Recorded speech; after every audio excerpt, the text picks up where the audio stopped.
আজ বিশ্ব মেধা সত্ত্ব দিবস বা বিশ্ব মেধা সম্পদ দিবস বা ওয়ার্ল্ড ইন্টেলেকচুয়াল প্রপার্টি ডে। জাতিসংঘের বিশেষ সংস্থা বিশ্ব মেধা সম্পদ সংস্থা দৈনন্দিন জীবনের ওপরে মেধা সম্পদের কৃতিসত্ত্ব অর্থাৎ পেটেন্ট, কপিরাইট, বাণিজ্যিক মার্ক অর্থাৎ ট্রেডমার্ক এবং ঔদ্যোগিক ডিজাইনের প্রভাবের বিষয়ে সজাগ করাই আজকের দিনটির মূল উদ্দেশ্য। এর সঙ্গে সৃষ্টিশীল প্রতিভার উদযাপন করা এবং সৃষ্টিকর্তা এবং উদ্ভাবক সকল সমাজের উন্নয়নে অগ্রণী অবদানের বিষয়ে কৃতজ্ঞতা প্রকাশ করা আজকের দিনটির অন্যতম উদ্দেশ্য। 1970 সালের 26শে এপ্রিল তারিখে বিশ্ব মেধা সম্পদ সংস্থা প্রতিষ্ঠার জন্য অভিবর্তন কার্যকরী করা হয়েছিল।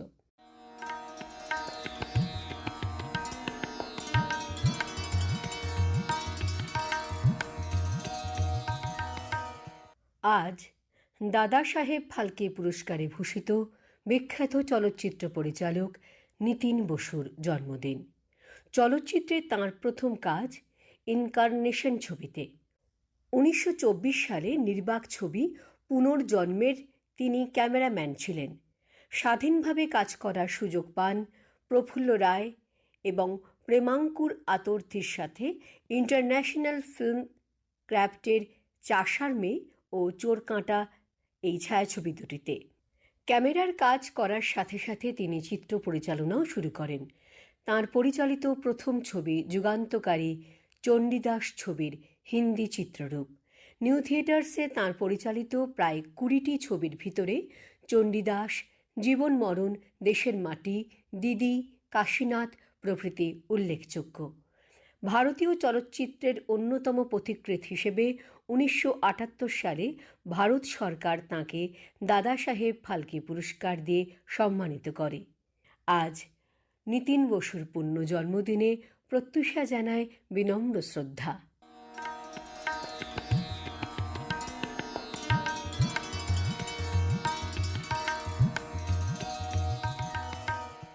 এপ্রিল মাসে প্রত্যুষার বিষয় ভাবনা রয়েছে টাচস্ক্রিন জীবনে বাঙালির পাঁজি। বিষয়টিকে নিয়ে আপনাদের কার কি ভাবনা দেখে নেওয়া যাক। বিষয়টিকে নিয়ে ভাবনাকে লিখে পাঠিয়েছেন জলপাইগুড়ির রাজগঞ্জ পাগলার হাট থেকে কমলেশ কুমার পাত্র। লিখছেন, প্রিয় সাথী প্রত্যুষা, এপ্রিল মাস মানেই নববর্ষ, হালখাতা, অক্ষয় তৃতীয়া, নূতনকে স্বাগত জানানোর শ্রদ্ধার্ঘ্য। 1432 বঙ্গাব্দের শুভারম্ভে আকাশবাণী ও প্রত্যুষার সমস্ত শ্রোতাবৃন্দকে যথাস্থানে আন্তরিক শ্রদ্ধা, প্রীতি, শুভেচ্ছা জানাই। সময়ের কালচক্রে দিন, মাস, বছরের বহমান ধারায় আরও একটি বছর 365 দিনের উপহারের ডালি নিয়ে উপস্থিত।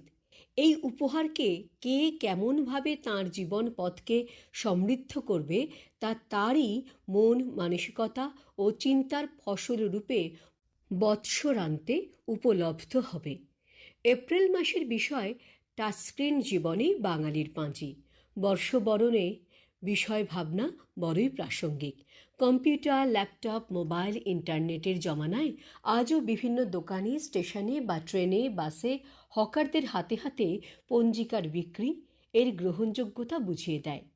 পঞ্জিকা দৃক সিদ্ধান্ত ও বিশুদ্ধ সিদ্ধান্ত দুই মতে প্রচলিত।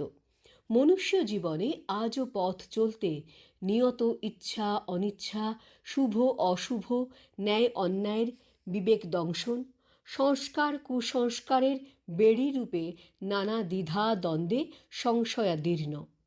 তাই ব্যবহারিক জীবনে মঙ্গল অমঙ্গলের চিন্তায়ও শঙ্কিত। বাঙালির 12 মাসে 13 পার্বণের সাথে সাথে নানা মাঙ্গলিক অনুষ্ঠান, বিবাহ, অন্নপ্রাশন, গৃহপ্রবেশ, দোকান বা কোনো অনুষ্ঠান বা উদ্বোধনে গ্রহ, রাশি, তিথি, নক্ষত্র, পূর্ণিমা, অমাবস্যা, একাদশী, সূর্যোদয়, সূর্যাস্ত, সূর্যগ্রহণ, চন্দ্রগ্রহণ, অগস্ত যাত্রা, অমৃত যোগ, মাহেন্দ্র যোগ, বারবেলা, কালবেলা, কালরাত্রি, শুভ মহরত বা শুভ দিনের নির্ঘণ্ট দেখার ভাবধারা আজও অব্যাহত। যা অবচেতন মনকে চলমান জীবন প্রবাহে সুসংগবদ্ধ, শান্ত ও সুস্থিতিপূর্ণ নির্বাহে পরম নিরাপত্তা প্রদানে সহায়ক হয়। যেমন ভালো কিছু রান্নায় যতই স্পেশাল মশলা ব্যবহার করা হোক না কেন, লবণ ও হলুদের প্রয়োজন অপরিহার্য, তেমনি বর্তমানের টাচস্ক্রিন অর্থাৎ মোবাইল প্রতিটি জীবনে যতই আধুনিকতার ছোঁয়া লাগুক না কেন, বাঙালির প্রাত্যহিক দিনযাপনে পাঁজির প্রাসঙ্গিকতা অপরিসীম। বৈশাখী শুভেচ্ছায় কমলেশ কুমার পাত্র, জলপাইগুড়ি।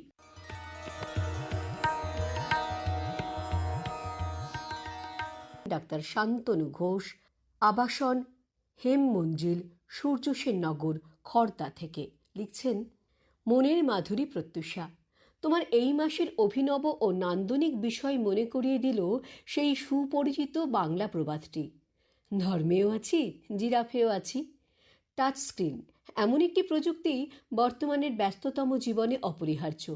এই প্রযুক্তির মাধ্যমে শুধু স্পর্শের দ্বারা কোনো বিষয়ের ওপর যাবতীয় তথ্য পর্দায় ফুটে উঠে ব্যবহৃত হয়।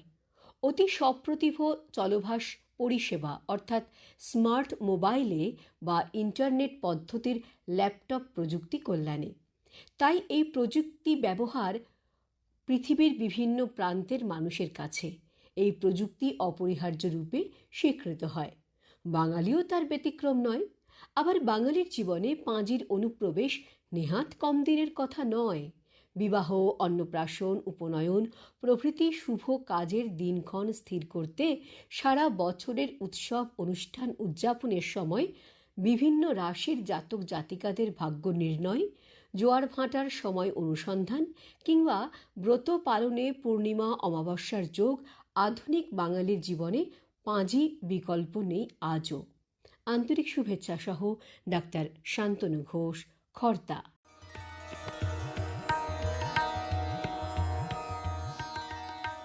জলপাইগুড়ির উত্তর বামনপাড়া থেকে তপব্রত ঘোষ দস্তিদার লিখছেন, প্রতি প্রভাতের প্রথম সাথী প্রত্যুষা, দামাল বালক রামলালের মঙ্গলবার মাঝ উঠোনে অশ্বত্থ লাগানো এবং দজ্জাল দিগম্বরী কর্তৃক উপড়ে ফেলার ফলস্বরূপ সংসারে যে কী প্রলয়নাচন শুরু হতে যাচ্ছে তার অশনি সংকেত পেয়ে রামলালের মাতৃসমা স্নেহশীলা বৌদি নারায়ণীকে সেই ঝড়ের হাত থেকে সকলকে রক্ষা করবার জন্য রামলালকে বোঝাতে হয়েছিল যে পাঁজিতে লেখা আছে মঙ্গলবার অশ্বত্থ গাছ লাগালে বাড়ির বড় বউ মরে যায়।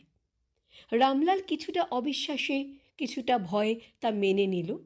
বিধ্বংসী ঝড়টি নিমেষে মিলিয়ে গেল। আবার বাস্তব বোধ বুদ্ধিহীন হীরক রাজাও তার মূর্তি উন্মোচনের জন্য রাজ জ্যোতিষীকে পঞ্জিকা দেখে শুভ দিনক্ষণ নির্বাচন করতে বলেছিলেন। দুটি ক্ষেত্রেই পাঁজি বা পঞ্জিকা ত্রেতার ভূমিকা নিয়েছিল। আনুমানিক প্রায় 1000 বছর খ্রিস্টপূর্বে প্রথম ভারতীয় পঞ্জিকা তৈরি হয়েছিল। কিছু কিছু ইতিহাসবিদদের মতে 7ম শতাব্দীর হিন্দু রাজা শশাঙ্ক প্রথম বাংলা পঞ্জিকার প্রবর্তক। আজ সেই রামলালও নেই, হীরক রাজাও নেই, রাজজ্যোতিষীও নেই, নারায়ণী বৌদিও নেই, কিন্তু 1000 বছরেরও বেশি পুরনো সেই পঞ্জিকা আজও রয়ে গেছে বাঙালির ঘরে ঘরে, জীবনে মরণে শয়নে স্বপনে। গোলাপি মলাটের ওপর কালো বৃত্তের মাঝে শিব পার্বতী উপবিষ্ট। তাদের ঘিরে রয়েছে 12 রাশি চক্রের প্রতীক চিহ্ন। পাতা উল্টালেই প্রতিদিনের সুহ উ মানে সূর্য উদয় 5টা 22 মিনিট, আর সুহ অহ মানে সূর্য অস্ত 5টা 54 মিনিট দিয়ে শুরু হয়ে বারবেলা, কালবেলা, যাত্রারম্ভ, যাত্রা নাস্তি, কোন দিন কোন সময় শুভ কাজ করার পক্ষে অনুকূল, নবজাতকের জন্ম লগ্নের শুভাশুভ থেকে শুরু করে মৃত্যুর দিন পর্যন্ত পঞ্জিকা আমাদের জীবনে এক অবিচ্ছেদ্য উপকরণ হিসেবে পরিণত হয়েছে। কি নেই আমাদের পঞ্জিকায়? বশীকরণ স্পেশালিস্ট, হস্তরেখাবিদ, এক তাবিজে বিবাহ, প্রেম, চাকরি, ব্যবসা, পারিবারিক অশান্তি, কলহ, সন্তানহীনতা ইত্যাদি জীবনের সব সমস্যার সমাধান ছাড়াও শরীরের অবাঞ্ছিত সাদা দাগ নিরাময়ে বিশ্বের ১ নম্বর ভেষজ জড়িবুটি। অলৌকিক সিদ্ধিলাভের বই। ডাকিনীতন্ত্রে লটারি ও জুয়ায় জেতার ১০০% গ্যারান্টি। গুপ্ত মন্ত্রে তাৎক্ষণিক মদের নেশা কাটানোর সাথে বিফলে মূল্য ফেরতের প্রতিশ্রুতি। এছাড়াও কোথায় কোন দোকানে পাওয়া যায় নামী কোম্পানির দামি কলম, ঘা পাঁচড়ার মলম, কোন কোম্পানির ছাতা, কার খাতা, কার তালমিস্ত্রি, কার দাঁতের মাজন, জবাকুসুম মাথার তেল, কার বাইসাইকেল, আর কত কি যে এই এক পঞ্জিকা থেকে জানা যায় তার অন্ত নেই। হে যেন এক অফুরন্ত অক্ষয় জ্ঞানের ভাণ্ডার। টাচস্ক্রিন জীবনে বাঙালির পাঁজি নিয়ে কিছু বলতে গেলে প্রথমেই মনে হয় এ যেন অনেকটা সেই দুধের স্বাদ ঘোলে মেটানো। টাচস্ক্রিন পাঁজিতে এমন কিছু বাংলা শব্দ ব্যবহার করা হয় যা সাধারণ মানুষের বোধগম্যের নাগালে আসে না। যেমন যদি দেখা যায় টাচস্ক্রিন পাঁজিতে আজ অমাবস্যা উপলব্ধ, নাস্যাৎ। বুঝুন অবস্থা। সাধারণ মানুষের কাছে তো কথাটার মানেই পরিষ্কার হলো না। নকল কখনোই আসলের জায়গা নিতে পারে না। অনেক নতুন জিনিসকে প্রথম আবির্ভাবেই ভীষণ হইচই ফেলতে দেখা গেছে, কিন্তু সেগুলি যদি সারবস্তুহীন বা অন্তঃসার শূন্য হয় তবে তা চিরস্থায়ীভাবে মানুষের মন জয় করতে পারে না, অবশেষে একদিন কালের অন্ধকূপে হারিয়ে যায়। তাই আজও টাচস্ক্রিন পাঁজি বেণীমাধব শীলের বা মদন গুপ্তের ফুলপঞ্জিকাকে গ্রাস করতে পারেনি। হয়তো অদূর ভবিষ্যতে টাচস্ক্রিন ডোডো পাখির মতো বিলুপ্তির পথেই চলে যাবে। ধন্যবাদ আনতে তপব্রত ঘোষ, দস্তিদার, জলপাইগুড়ি।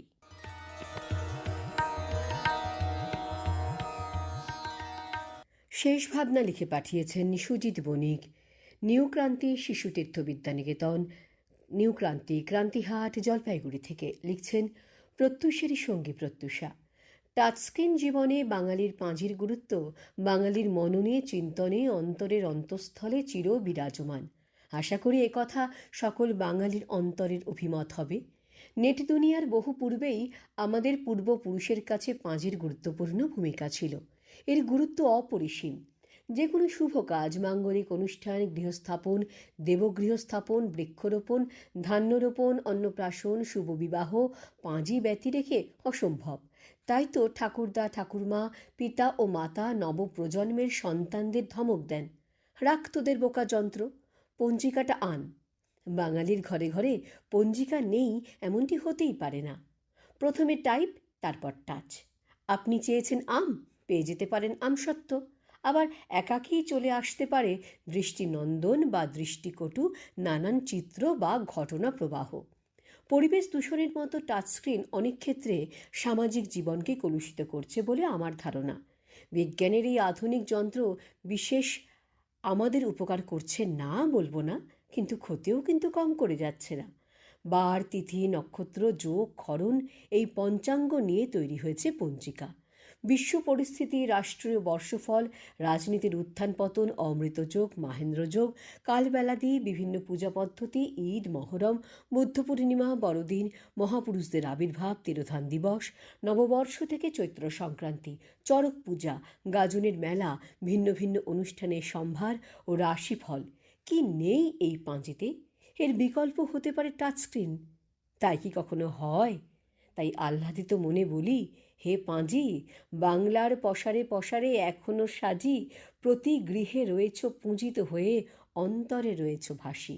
নমস্কারান্তে সুজিত বণিক, জলপাইগুড়ি।